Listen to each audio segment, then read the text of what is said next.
This is the Chapter 8 overview. This chapter focuses on urban social problems, and so specifically focusing on things such as homelessness, racial segregation in urban areas, healthcare, etc. And so let's start here. Social problems. I teach classes on social problems, and one of the things that I talk about with students is that it's fine to have a definition. And here we see a definition: unwanted conditions that are out of a person's control and have negative consequences on their life chances. However, just because you have a definition doesn't necessarily mean that everyone's going to agree what conditions are unwanted and are out of a person's control. So here's an example. Um, there are some people who might agree with this statement. Homeless people are lazy. That's why they're homeless. And there are a great many other people who would say, I don't agree with that. Now, from the perspective of the person who agrees with that statement, their argument might very well be that, yeah, maybe homelessness is an unwanted condition for someone, but it's not out of their control. They can get a job, they can, clean themselves up, they can, give up their addictions, and, they can go out and do what the rest of us do, which is go to work every day. Now, for myself, and again, a great many others, we would argue, well, things are not just that simple for everyone. And so it is sometimes difficult for people to agree on which social problems or which social conditions are social problems that we should address and which are solely or mostly due to the person and the choices that they make. So just a caveat there about how do we identify social problems and recognizing that not everybody's going to agree on which social problems need to be addressed.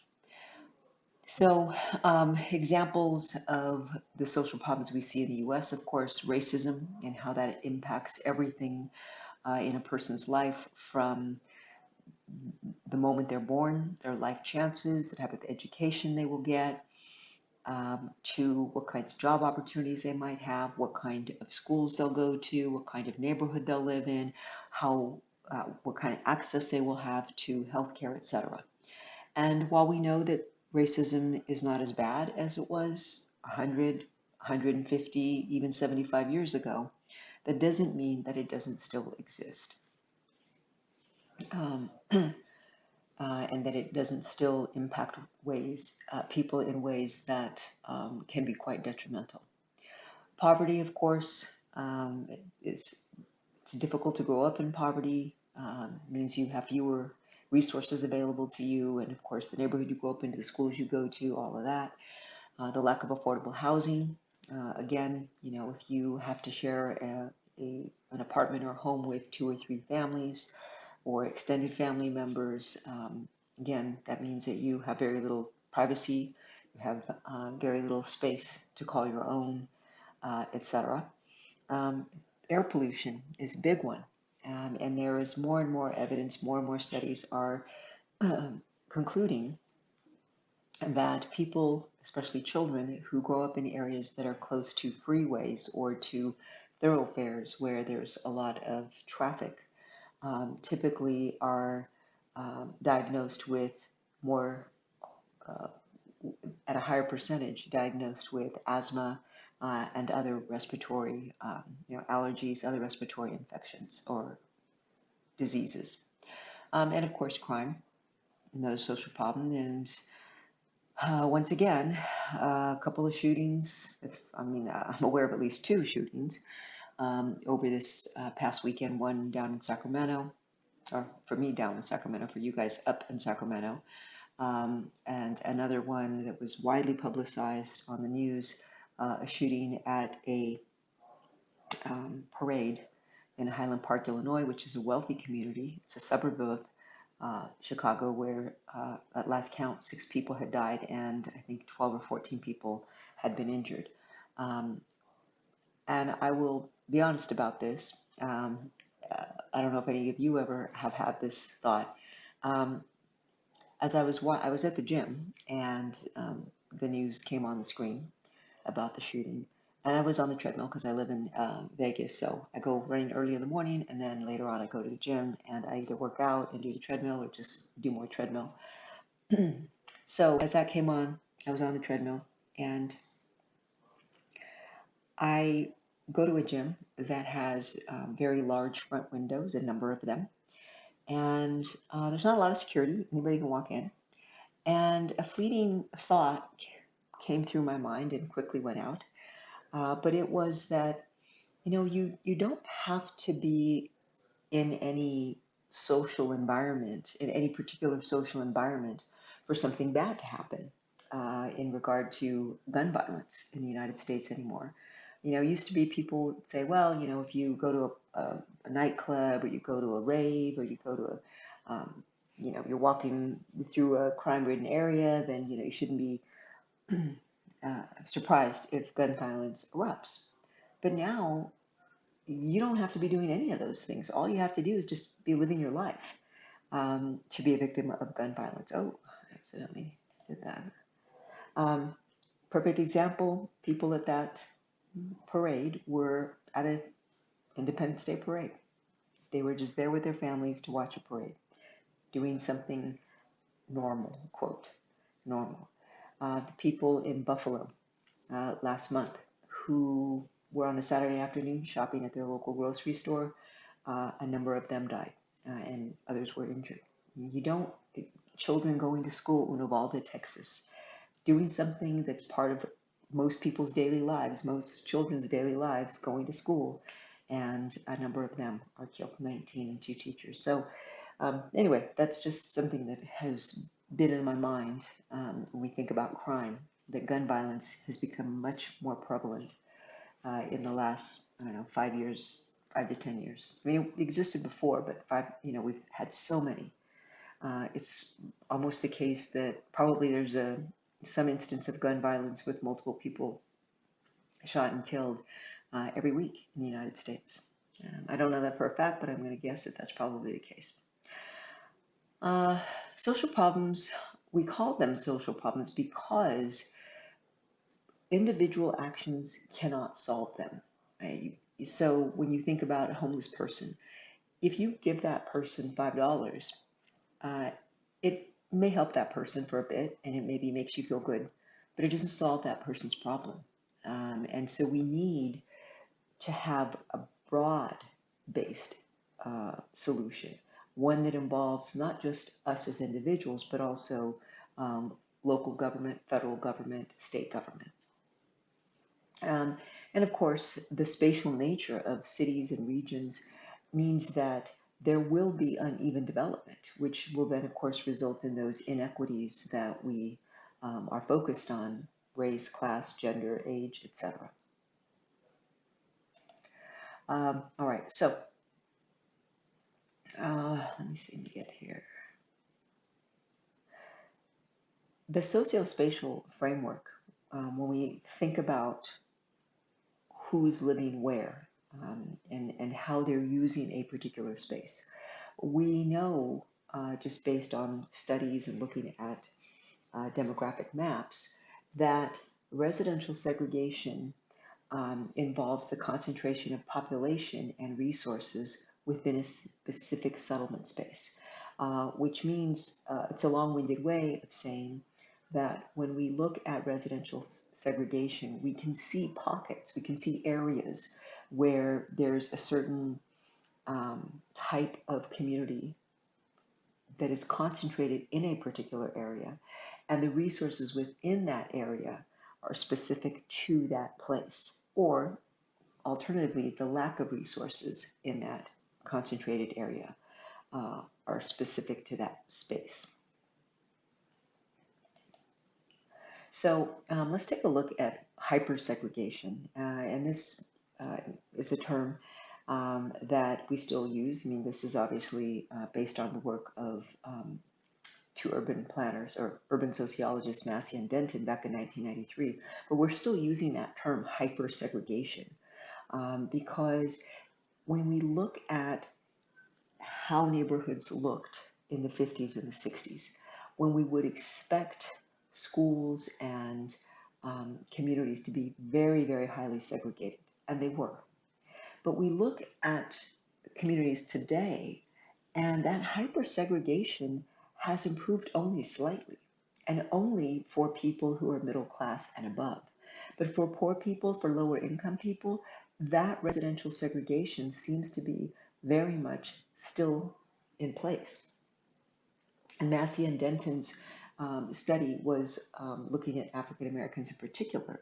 But I think today, not only is this still true for Black Americans, but also may very well be applicable to Latinx communities as well as some Asian communities, and not Chinese American and Japanese American, but more recently Southeast Asians, Vietnam, Cambodia, Laotian, etc.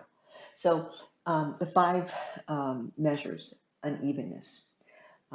So this idea that when we look at how how Black Americans are distributed within a particular city, they may be overrepresented in some areas and underrepresented in others. And you could just think about this in LA. There aren't a whole lot of African Americans living in, say, Beverly Hills, Larchmont, the west side of LA. However, if you look at South LA, then you see a much larger concentration.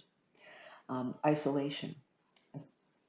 African Americans may be distributed or be living in pockets in communities such that they don't have much interaction with other groups. And they may very much want to be able to interact with others, but those other groups maybe don't want to interact with them. So the opportunities to do so are quite low. The clustered neighborhoods, these are Black neighborhoods that are tightly clustered to form one continuous enclave, or they can be scattered about in a checkerboard fashion.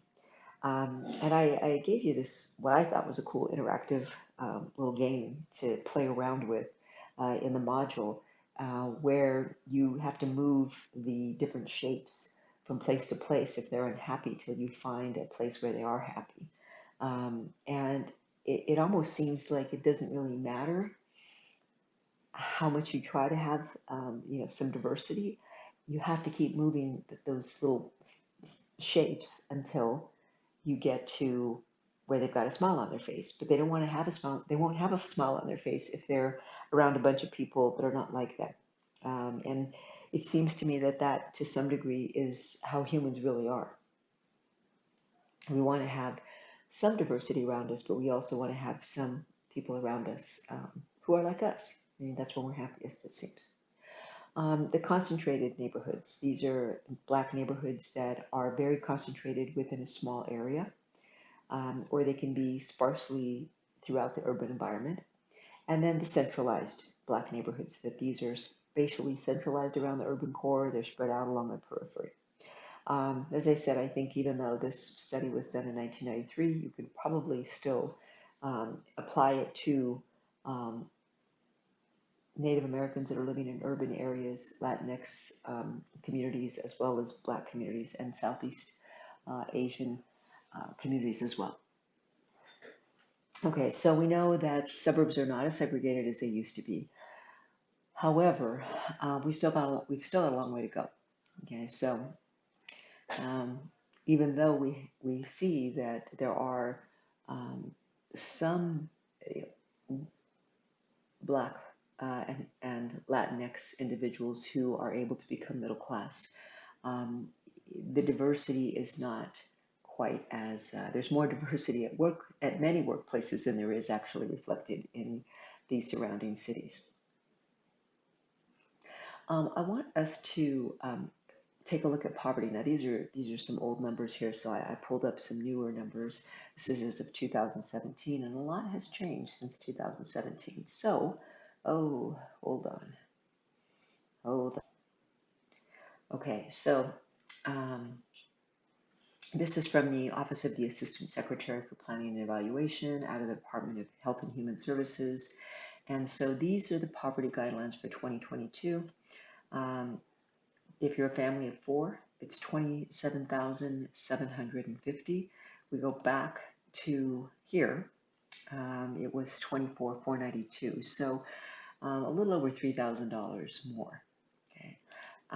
But again, if you're just yourself and a partner, a domestic partner, 1830 for that family. If you're a larger family, you see it goes all the way down.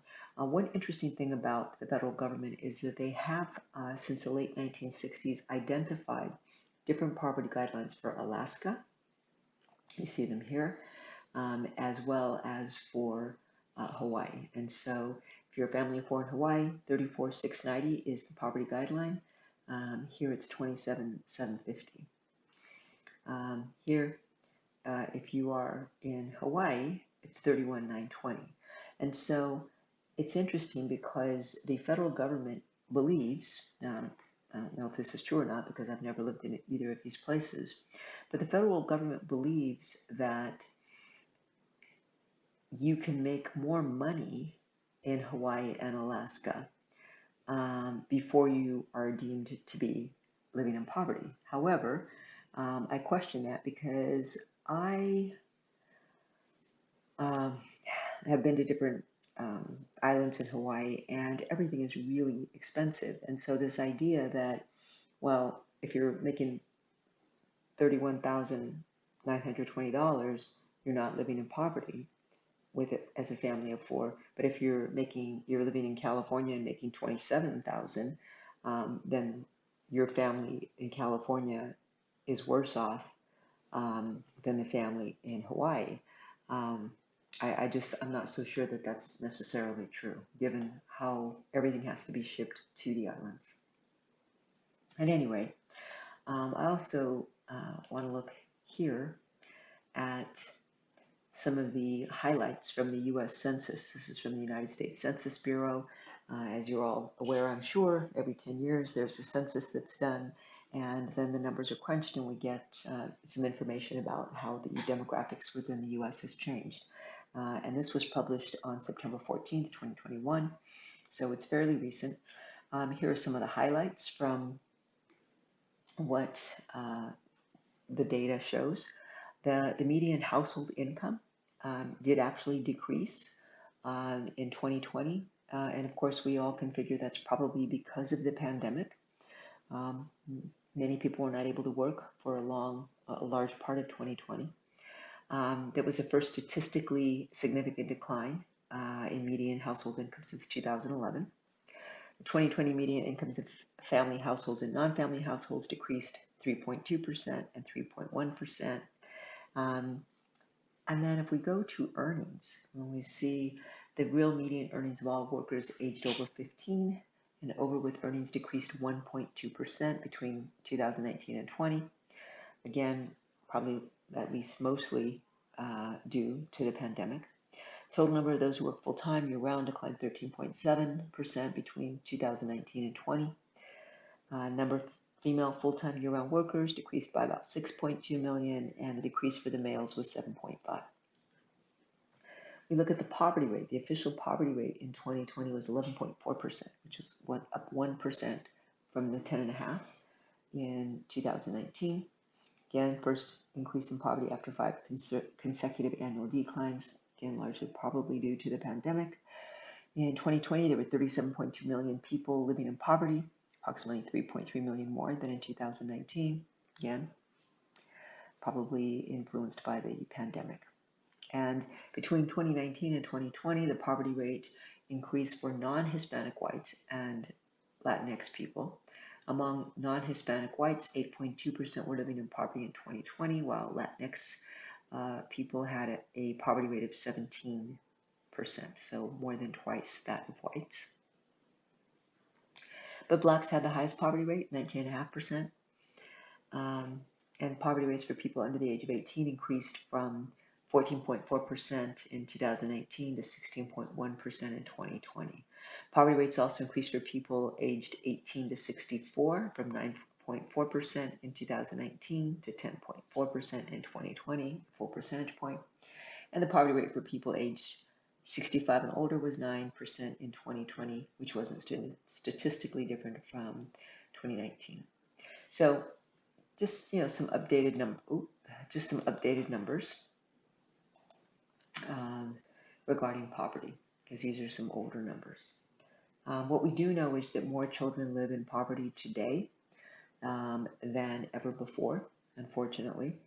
And a lot of that is due to what many sociologists call the feminization of poverty, which means, of course, that because women typically make less money than males do, then they, even if they are doing the same or a similar job, because they get paid less, their paychecks are not able to provide quite as much for their families if they're female heads of household as male heads of household. So we know that suburban poverty is real.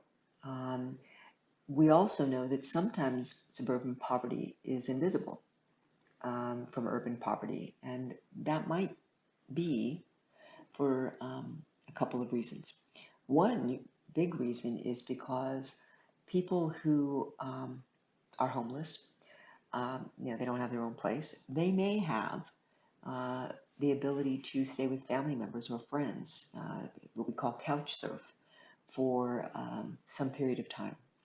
When I was in law school, my first year, I was a couch surfer, or to put it bluntly, I was homeless for a bit. But I didn't want to drop out of law school, and so I just started staying at friends' homes. You know, a couple nights here, a couple nights there. You don't want to stay too long because you don't want to wear out your welcome. And so I just, at the end of the night, everybody knew I didn't have a place to stay. And so as we were leaving the library, somebody would say, hey, you want to stay at my place tonight? Okay, great. My roommate won't mind. You can sleep on the couch. Okay, good. Then maybe 2 days later, okay, hey, maybe you stay over here. Okay, cool. Often I just slept on the floor. I had a sleeping bag in my trunk. It wasn't an easy thing, but I was at least fortunate. And yes, a few times I slept in my car as well. It's not an easy life, but I counted myself fortunate because I had friends who allowed me to stay with them, and I also had a car that I could sleep in. Many people don't have that. They don't have that support network. They don't have that car. Um, and so I was one of the quote invisible homeless that we sometimes see. Um, and then, of course, there are people who they don't have a place of their own, and they are only temporarily staying someplace. Um, and that may or may not last for very long. But there are those who we don't necessarily know are homeless. In fact, the number of students who are homeless has increased over the last 5 years, particularly in the LA metropolitan area.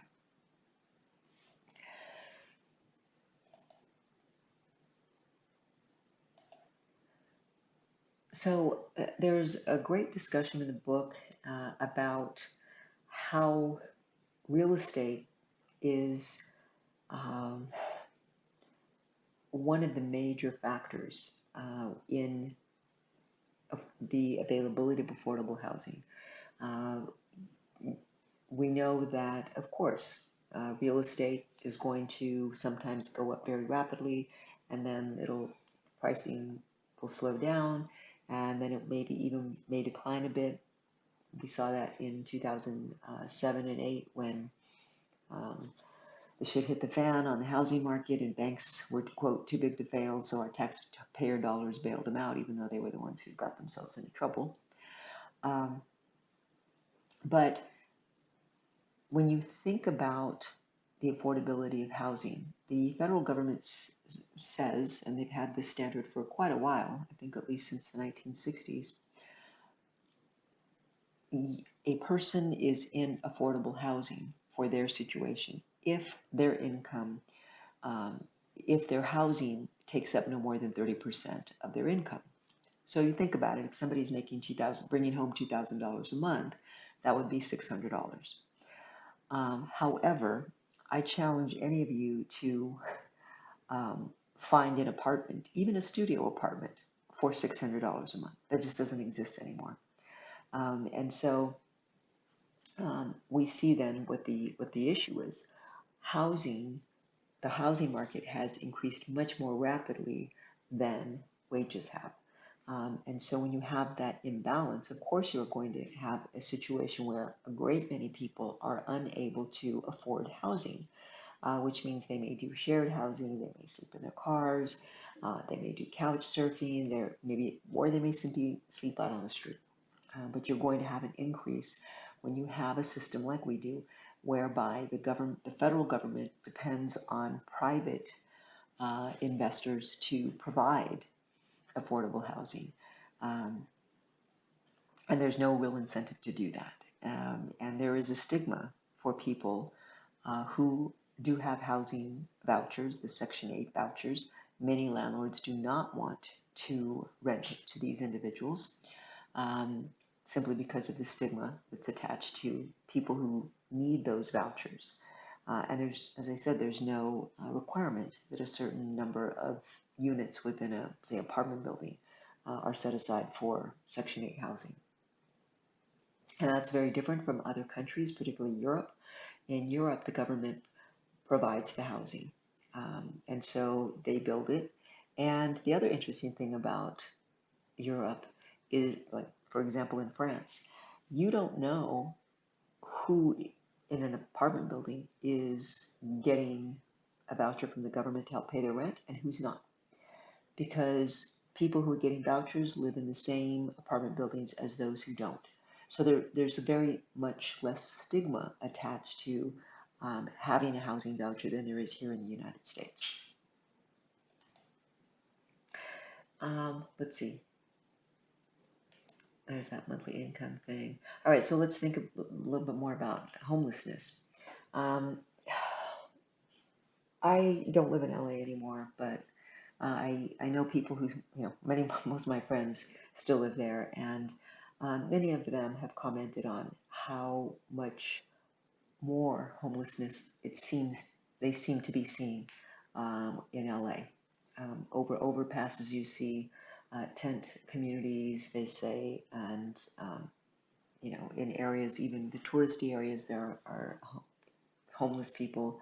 And homeless people have always been in LA, but they say it seems like you're seeing homeless people more often. So not only is housing affordable an issue, but there's also what has also contributed to that are some of the policies of the federal government, cutting welfare funding, cutting the numbers of housing vouchers available to people, making it more difficult to get things like general relief. And some of those policies have not been reversed by this current president.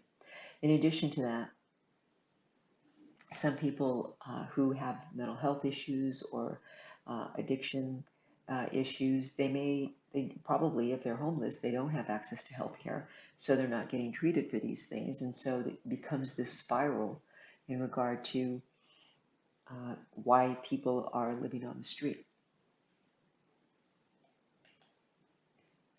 I just touch briefly upon this crime when I started out this overview, and the reality is this: um, as Americans, we seem to really be fascinated with crime. There are no shortage of true crime TV shows, and not only TV shows, but shows on streaming services, podcasts, you name it. Those true crime types of reenactments are everywhere. And so people at least seem to be, I mean, somebody must be watching these because it wouldn't make things that people don't watch. And so we seem to really be interested in these things. But the reality is that most of us have a 1% chance of being a victim of a violent crime. Unless, of course, it's gun violence, then I think that's different. I don't have statistics, but I'm just saying from my perspective, it seems like that's more likely to happen. But when we think about why we are so mesmerized by crime, I have no answer for that, and why so many people like these true crime types of shows. But it does seem we're fascinated by that. We want to know, it seems, what makes a person tick, what what goes on inside a person's head who actually goes out and does these things. We also tend to just believe that high crime areas are in areas of cities that are associated with areas of high poverty rates, that are lower income or poorer housing, poorer neighborhoods, etc.